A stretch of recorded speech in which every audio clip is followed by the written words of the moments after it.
In this video, I'm going to review the Pittsburgh Impact Screwdriver available from Harbor Freight.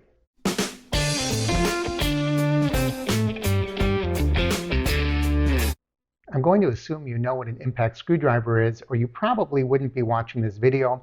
But if you don't, it's a tool that's designed to help release frozen or rusted screws that you just can't get out with a traditional screwdriver. So let's take a look at this. I really like this tool. I'll say from the outset, it did what it's supposed to do. Now, an impact screwdriver is one of those tools that you're seldom going to use, but when you need it, you're going to be glad that you had it. So let's open this up. We'll take a look at what's inside. So first of all, you have the tool itself, the impact screwdriver. And it's a pretty simple device. The way this works, when you hit it on the back with a hammer, it does two things. It seats the screwdriver into the head of the screw, and it simultaneously turns it just a little bit, almost an imperceptible amount.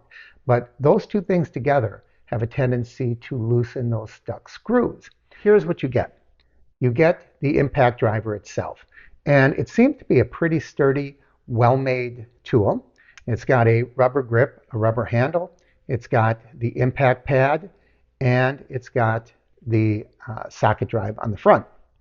Now, along with this, you have the adapter tool. The adapter tool fits on the socket receptor there, and you have the screws now, or the screwdriver heads. Now, you have 4 of these. You have 2 slotted and 2 Phillips. Now, in addition to that, these, by the way, are about 1.5 inches long. And then you have some that are about 2.5 inches long. You get 1 of each of these, a Phillips and a slotted.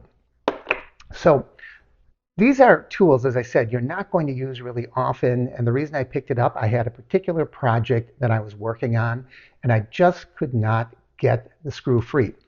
So let me show you what I had. I had this plate. This covered the overflow on my tub. This was just not coming out. So I went and I got myself this, and it was such a good buy. It was under $9, if I remember correctly. I seated that in. I popped it 2 or 3 times, and I could feel it was coming loose already. And when I got it off, it was quite evident. Take a look at this. There was a lot of corrosion buildup behind the plate, and that's the reason that this screw was stuck. And I am quite sure that had I kept trying to do this with my hand screwdriver, I would have stripped out that head and I never would have gotten it out. So in my mind, even if I never use this again, that $8 or $9 purchase made this well worthwhile because I was able to complete the project. Now, there's a couple of things I don't like about this, particularly when I'm using the longer screw. I haven't had a chance to use it yet. But one of the things that you'll notice when I put that into that socket holder, there's a lot of play. You see that? There's just a lot of play with that. So I think if I hit this, I'm concerned it might just the give in this, the sloppiness of this might cause it to pop out or maybe even strip the head. That's one concern. I have heard people comment on this, what you just saw. When you're trying to remove the head, the adapter comes with it. That's not that big a deal to me. But what is a big deal is there's no way of knowing which direction it's going to turn. There's just no way of knowing. When I hit this, is it going to be screwing something in or screwing it out? With a traditional ratchet, sometimes there's a lever that you turn back and forth or something similar.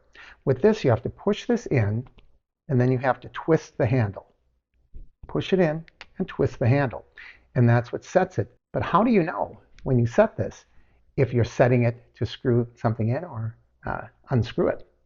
So here's what I figured out. When I push this in and turn it clockwise, what's going to happen now when you hit this, it's going to be turning clockwise.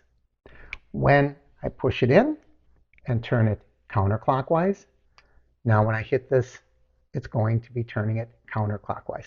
So I go by the direction of the turn of the handle. There is no indicator on here whether it's going to be turning clockwise or counterclockwise. Is it a good tool for its money? Well, I can't talk about the durability of it because, as I said, I've only used it once. For the money, even if I only used it that one time, I would be completely 100% satisfied. But I think it's a good tool. I mean, why buy a more expensive one for 30 or 40 bucks when this one seems to do the job? So again, this is the Pittsburgh Impact Screwdriver. It's available from Harbor Freight. When I bought this, it was under $9. I mean, you can't hardly beat that. So what do you get when you buy this? Well, you get the tool itself. You get the adapter. You get 4 screwdriver tops or screwdriver heads, 2 Phillips and 2 slotted in the 1.5" size. And then you get 1 of each slotted and Phillips in the 2.5" size. And it comes in this really nice box. So, you know, $8. How can you go wrong? So I give this a solid A. And I think if you have a situation where this can come in handy, you really can't go wrong. Thanks for watching, everyone. I'm Mark. This is the Average Me channel.